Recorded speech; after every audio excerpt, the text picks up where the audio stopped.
नमस्कार बंधुসকল मैं अभिजित आपलोके चाइছে এছামিছ সলন হেল্প ইউটিউব চেনেল। বন্ধুসকল प्रतिदिনৰ দৰে আজিও কেইবাটাও গুৰুত্বপূৰ্ণ খবৰ লৈ আহিছো আপোনালোকৰ মাজলৈ। খুব এটা গুৰুত্বপূৰ্ণ ভিডিঅ' আপোনালোকে ভিডিঅ'টো শেষলৈ চাই থাকিব। আৰু বন্ধুসকল যদি এতিয়ালৈকে এই ভিডিঅ'ত লাইক কৰা নাই তেন্তে প্লিজ এটা লাইক কৰি দিয়ক। আৰু এনেকুৱা ধৰণৰ নতুন নতুন ভিডিঅ' পাবলৈ চেনেলটো সাবস্ক্ৰাইব কৰি কাষত থকা বেল আইকনটো প্ৰেছ কৰি ৰাখক, যাতে যেতিয়াই মই যিবোৰ ভিডিঅ' আপলোড কৰোঁ তাৰ নটিফিকেশ্যন সকলোতকৈ আগত আপোনাৰ মোবাইলত যায়। বন্ধুসকল প্ৰথম খবৰটি হৈছে ৰাজ্যত অনুষ্ঠিত হৈ গ'ল অসম বিধানসভা নিৰ্বাচনৰ তৃতীয় তথা অন্তিম পৰ্যায়ৰ ভোটগ্ৰহণ। অন্তিম পৰ্যায়ৰ নিৰ্বাচনত বিয়লি 6 বজালৈকে ভোটদানৰ সামগ্ৰিক হাৰ হৈছে 81.35%। ৰাজ্যত মঙলবাৰে অনুষ্ঠিত হোৱা অসম বিধানসভা নিৰ্বাচনৰ অন্তিম তথা তৃতীয় পৰ্যায়ৰ ভোটগ্ৰহণত বিয়লি 6 বজালৈকে ভোটদানৰ হাৰ হৈছে 81.35%। বন্ধুসকল তাৰপিছত 2 নম্বৰ খবৰটি হৈছে মই নোকোৱালৈকে মাস্ক পিন্ধিব নালাগে। মন্ত্ৰী হিমন্ত বিশ্ব শৰ্মাৰ এই মন্তব্যত নাৰাজ কেন্দ্ৰীয় স্বাস্থ্যমন্ত্ৰী ডাক্তৰ হৰ্ষবৰ্ধন। অসমত কৰোনা নাই, অসমত এতিয়া মানুহে মাস্ক পিন্ধাৰ প্ৰয়োজন নাই, মই যেতিয়া কম তেতিয়া মাস্ক পিন্ধিলেই হ'ল। কৰোনাক লৈ এটা সংবাদ মাধ্যমত মন্ত্ৰী হিমন্ত বিশ্ব শৰ্মাই এনেদৰে মন্তব্য কৰাৰ পিছতে উভতি ধৰিছে কেন্দ্ৰীয় স্বাস্থ্যমন্ত্ৰী হৰ্ষবৰ্ধনে। মাস্ক পিন্ধাৰ প্ৰসংগত মন্ত্ৰী হিমন্ত বিশ্ব শৰ্মাৰ মন্তব্যক অনুচিত আখ্যা কেন্দ্ৰীয় স্বাস্থ্যমন্ত্ৰীগৰাকীৰ। হৰ্ষবৰ্ধনৰ মন্তব্য মাস্ক সকলোতকৈ ডাঙৰ প্ৰতিষেধক। মাস্ক পৰিধান কৰাৰ লগতে সামাজিক দূৰত্ব বজাই ৰখাৰ প্ৰয়োজন। স্বাস্থ্যমন্ত্ৰীয়ে হওক বা বিয়াগম বিষয়াই হওক সকলোৱে এই নিয়ম পালন কৰিব লাগিব। কিছুদিন পূৰ্বে এটা সংবাদ মাধ্যমৰ সাংবাদিকৰ প্ৰশ্নৰ উত্তৰত মাস্ক পিন্ধিলে বিউটি পাৰ্লাৰসমূহ কেনেকৈ চলিব এই বুলি মন্তব্য কৰিছিল মন্ত্ৰী হিমন্ত বিশ্ব শৰ্মাই। আৰু এই মন্তব্যৰ পিছতে দেশজুৰি প্ৰতিক্ৰিয়াৰ সৃষ্টি হৈছিল। বন্ধুসকল তাৰপিছত 3 নম্বৰ খবৰটি হৈছে বৰক্ষেত্ৰীৰ বনপুৰা এল পি স্কুলত ইভিএম অনাক লৈ উত্তপ্ত পৰিস্থিতি। বৰক্ষেত্ৰীৰ বনপুৰা এল পি স্কুলত ইভিএম অনাক লৈ উত্তপ্ত পৰিস্থিতি। বৰক্ষেত্ৰীৰ বনপুৰা এল পি স্কুলত উত্তপ্ত পৰিস্থিতি। ৰাইজৰ অভিযোগ মতে ইভিএম মেচিন সলনি কৰিব বিচাৰিছিল প্ৰশাসনে। প্ৰশাসনৰ লোকে দুপৰীয়াৰ ভাগত বাহন এখনত আনিছিল ইভিএম বাকচ। ইভিএম বাকচ দেখি স্থানীয় ৰাইজে বাধা আৰোপ কৰিছিল প্ৰশাসনৰ লোকক। তাৰ পাছত আৰম্ভ হয় আৰক্ষী আৰু ৰাইজৰ মাজত তৰ্কযুদ্ধ। স্থানীয় ৰাইজে লগে লগে উত্তপ্ত পৰিস্থিতিৰ সৃষ্টি কৰে। ৰাইজৰ দাবী ইভিএম মেচিন প্ৰৱেশ কৰিব নিদিয়ে কেন্দ্ৰটোত। আৰক্ষীয়ে লাঠি চালনা কৰি পৰিস্থিতি নিয়ন্ত্ৰণ কৰে। ইফালে প্ৰশাসনৰ লোকে দাবী কৰে যে কেন্দ্ৰটোলৈ অতিৰিক্ত ইভিএম মেচিনহে আনিছিল। বন্ধুসকল তাৰপিছত 4 নম্বৰ খবৰটি হৈছে ইউপিপিএল সমৰ্থকৰ দ্বাৰা ৰিগিং। ইতিমধ্যে এজনক আটক কৰিছে মুছলপুৰ আৰক্ষীয়ে। ইউপিপিএল সমৰ্থকৰ দ্বাৰা ৰিগিং, ইতিমধ্যে এজনক আটক মুছলপুৰ আৰক্ষীৰ। বাক্সাৰ চাপাগুৰি সমষ্টিৰ অন্তৰ্গত বাথৌপুৰী বড়ো একাডেমীৰ 158 নং ভোট কেন্দ্ৰত ইউপিপিএলৰ দ্বাৰা এই ব্যাপক ৰিগিঙৰ ঘটনা সংঘটিত হৈছে। খুৰুম সিং বড়ো নামৰ ইউপিপিএলৰ সমৰ্থকজনৰ বিৰুদ্ধে এই অভিযোগ উত্থাপন হৈছে। ভোট দিয়া ইভিএম কেবিনৰ ভিতৰত সোমাই ৰিগিং চলাই থকাৰ ভিডিঅ' আৰু ফটো ভাইৰেল হৈছে। ভিডিঅ' ভাইৰেল হোৱাৰ পিছতেই লগজনক মুছলপুৰ আৰক্ষীয়ে আটক কৰিছে। বন্ধুসকল তাৰপিছত 5 নম্বৰ খবৰটি হৈছে লকডাউনৰ বিৰুদ্ধে প্ৰতিবাদত উত্তাল বাংলাদেশ। আৰক্ষীৰ গুলীচালনাত এজন লোকৰ মৃত্যু। সোমবাৰৰ পৰা বাংলাদেশত দেশজুৰি লকডাউন ঘোষণা কৰা হৈছে। এই লৈ দেশখন উত্তাল হৈ পৰিছে।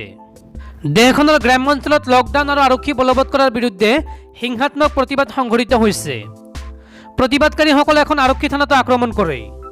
আৰক্ষীয়ে গুলীচালনা কৰে আৰু গুলীচালনাত 3জন লোক আঘাতপ্ৰাপ্ত হয়। আৰক্ষী আৰু চিকিৎসকসকলে একতা প্ৰকাশ কৰিছে। শেহতীয়াকৈ খবৰ আহিছে যে আঘাতপ্ৰাপ্ত লোককেইজনৰ এজনৰ মৃত্যু হৈছে। ঘটনাটো সংঘটিত হয় সোমবাৰে বিয়লি বেলাত। আৰক্ষীয়ে প্ৰকাশ কৰা মতে ফৰিদপুৰ জিলাৰ চালথা নামৰ চহৰখনত এটা উৰাবাতৰি ওলাই যে এখন বজাৰত এজন লোক কৰ্তব্যৰত আৰক্ষীৰ লাঠি চালনাত আঘাতপ্ৰাপ্ত হৈছে। তাৰ পাছতে হাজাৰ হাজাৰ গাঁওবাসীয়ে ক্ষোভত ফাটি পৰে আৰু ৰাস্তাত প্ৰতিবাদ সাব্যস্ত কৰে। প্ৰতিবাদকাৰীসকলৰ কিছুসংখ্যকে এটা আৰক্ষী থানালৈ ইটাৰ টুকুৰা দলিয়ায় আৰু চহৰখনৰ চৰকাৰী কাৰ্যালয়সমূহত আক্ৰমণ কৰে। আৰক্ষীয়ে কয় যে তদুপৰি দুখনকৈ বিভাগীয় চৰকাৰী গাড়ী আৰু এজন চৰকাৰী বিষয়াৰ ঘৰত তেওঁলোকে আক্ৰমণৰ লক্ষ্য কৰি লয়। আৰক্ষীয়ে কয় যে আৰক্ষী থানাত আক্ৰমণ সংঘটিত হোৱাৰ পাছতেই আৰক্ষীয়ে নিজৰ নিৰাপত্তাৰ বাবে গুলীচালনা কৰে। গুলীচালনাত হতাহত হোৱা লোকসকলৰ তালিকা আৰক্ষীয়ে ৰাজহুৱা কৰা নাই যদিও স্থানীয় চিকিৎসা মহাবিদ্যালয়ৰ এজন চিকিৎসকে কোৱা মতে 3জন লোক গুৰুতৰভাৱে আঘাতপ্ৰাপ্ত হৈছে। ইয়াৰে এজনৰ মৃত্যু হৈছে। 2জন আৰক্ষী বিষয়াই কোৱা মতে এই আক্ৰমণৰ সৈতে ইছলামিক সংগঠন হেফাজত ই ইছলামো জড়িত হৈ আছে। অৱশ্যে সংগঠনটোৱে এই পৰ্যন্ত কোনো প্ৰতিক্ৰিয়া প্ৰকাশ কৰা নাই। উল্লেখযোগ্য যে দেশখনৰ কৰোণা ভাইৰাছ কেছসমূহে অভিলেখ স্পৰ্শ কৰাৰ বাবে সোমবাৰৰ পৰা দেশজুৰি লকডাউন বলবৎ কৰা হৈছিল। লকডাউনৰ বিৰুদ্ধে ৰাজধানী ঢাকাতো ব্যৱসায়ীসকলে প্ৰতিবাদ সাব্যস্ত কৰিছে। বন্ধুসকল, তাৰ পিছৰ 6 নম্বৰ খবৰটিয়ে হৈছে দেশৰ কেন্দ্ৰীয় গৃহমন্ত্ৰী অমিত শ্বাহ আৰু উত্তৰ প্ৰদেশৰ মুখ্যমন্ত্ৰী যোগী আদিত্যনাথক হত্যাৰ ভাবুকি। CRPFে প্ৰকাশ কৰিলে এই খবৰ। উত্তৰ প্ৰদেশৰ মুখ্যমন্ত্ৰী যোগী আদিত্যনাথ আৰু দেশৰ গৃহমন্ত্ৰী অমিত শ্বাহক হত্যাৰ ভাবুকি। ভয়ংকৰ আক্ৰমণৰ জৰিয়তে দুগৰাকীক হত্যাৰ ভাবুকি প্ৰদান কৰি মুম্বাইস্থিত কেন্দ্ৰীয় ৰিজাৰ্ভ আৰক্ষী বাহিনীলৈ আহিছে এক বিশেষ মেইল। উল্লেখযোগ্য যে ইয়াৰ পূৰ্বে অমিত শ্বাহ আৰু যোগী আদিত্যনাথে মৃত্যুৰ ভাবুকি পাইছিল। গণতন্ত্ৰ দিৱসত অমিত শ্বাহ, প্ৰধানমন্ত্ৰী নৰেন্দ্ৰ মোদীকে ধৰি কেইবাজনো নেতাই মৃত্যুৰ ভাবুকি লাভ কৰিছিল। বন্ধুসকল, তাৰ পিছৰ 7 নম্বৰ খবৰটিয়ে হৈছে মাস্কৰ ভিতৰত থকা তামৰ তাঁৰৰ বাবে ভোট এটা চিহ্নত দিলে আন এটা চিহ্নত পৰে। ভোটাৰৰ মাজত উত্তপ্ত পৰিস্থিতি। মাস্কৰ ভিতৰত থকা তামৰ তাঁৰৰ বাবে ভোট এটা চিহ্নত দিলে আন এটা চিহ্নত পৰে। ভোটাৰৰ মাজত উত্তপ্ত পৰিস্থিতি। পশ্চিম বিলাসীপাৰাৰ গুটিপাৰা ভোটকেন্দ্ৰত সৃষ্টি হয় উত্তপ্ত পৰিস্থিতি। ভোটকেন্দ্ৰই যোগান ধৰা বিনামূলীয়া মাস্কক লৈ উত্তপ্ত পৰিস্থিতি। উত্তেজিত জনতাৰ শিলগুটি নিক্ষেপ কৰ্তব্যৰত আৰক্ষী প্ৰশাসনলৈ। উত্তেজিত জনতাক লাঠিচাৰ্জ ধুবুৰী আৰক্ষী অধীক্ষকৰ। ঘটনাক কেন্দ্ৰ কৰি আধা ঘণ্টা সময় বন্ধ থাকে ভোটদান প্ৰক্ৰিয়া। ঘটনা সন্দৰ্ভত আৰক্ষীয়ে আটক কৰে 4 জনক। সামাজিক মাধ্যমত উৰা বাতৰি প্ৰচাৰ কৰিছিল এটা চক্ৰই। মাস্কৰ ভিতৰত তামৰ গুণা থকাক লৈ ভুল ধাৰণা একাংশ ভোটাৰৰ। একাংশ ভোটাৰৰ মতে মাস্কৰ ভিতৰত থকা তামৰ তাঁৰৰ বাবে ভোট এটা চিহ্নত দিলে ভোট পৰেগৈ আন এটা চিহ্নত। বন্ধুসকল, তাৰ পিছত 8 নম্বৰ খবৰটিয়ে হৈছে সৈনিকক লৈ বিতৰ্কিত মন্তব্য কৰি গ্ৰেপ্তাৰ হ'ল লেখিকা শিখা শৰ্মা। ফেচবুকত বিতৰ্কিত পোষ্ট দিয়াৰ বাবে দিছপুৰ আৰক্ষীয়ে গ্ৰেপ্তাৰ কৰিছে শিখা শৰ্মা নামৰ মহিলাগৰাকীক।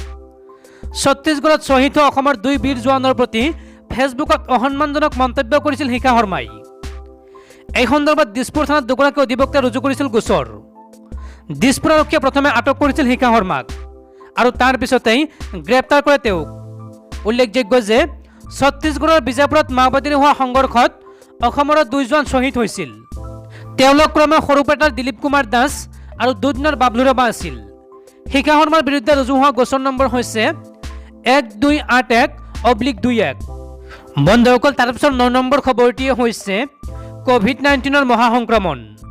অসমৰ শিৱসাগৰ জিলাত জাৰি কৰা হ'ল 144 ধাৰা।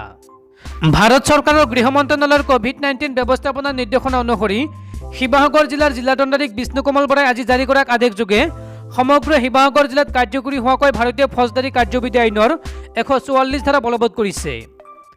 এই নিৰ্দেশনা অনুসৰি প্ৰত্যেকগৰাকী ব্যক্তিয়ে ৰাজহুৱা স্থান, কৰ্মস্থলী, বজাৰ, ৰাজহুৱা বাহন আদিত মাস্ক পৰিধান কৰা আৰু সামাজিক দূৰত্ব মানি চলাটো বাধ্যতামূলক কৰা হৈছে। ইয়াৰ লগতে ৰাজহুৱা স্থানত থুকেকাৰ আদি পেলোৱা কঠোৰভাৱে নিষিদ্ধ কৰা হৈছে। তদুপৰি এই আদেশযোগে সকলো চৰকাৰী বেচৰকাৰী প্ৰতিষ্ঠান, ব্যৱসায়িক প্ৰতিষ্ঠান, দোকান, হোটেল, ৰেষ্টুৰেণ্ট আদিত থাৰ্মেল স্ক্ৰিনিং আৰু প্ৰৱেশ পথত চেনিটাইজাৰ বা হাত ধোৱাৰ ব্যৱস্থা মজুত ৰাখিব লাগিব। এই আদেশ সমগ্ৰ শিৱসাগৰ জিলাত তৎকালে বলবৎ হৈছে আৰু পৰৱৰ্তী নিৰ্দেশ নিদিয়ালৈকে বাহাল থাকিব। এই নিৰ্দেশ অমান্যকাৰীসকলৰ বিৰুদ্ধে দুৰ্যোগ ব্যৱস্থাপনা আইন 2005-51 পৰা 60 ধাৰাৰ উপৰিও ভাৰতীয় দণ্ডবিধি আইনৰ 188 ধাৰা অনুসৰি আইনী ব্যৱস্থা গ্ৰহণ কৰা হ'ব।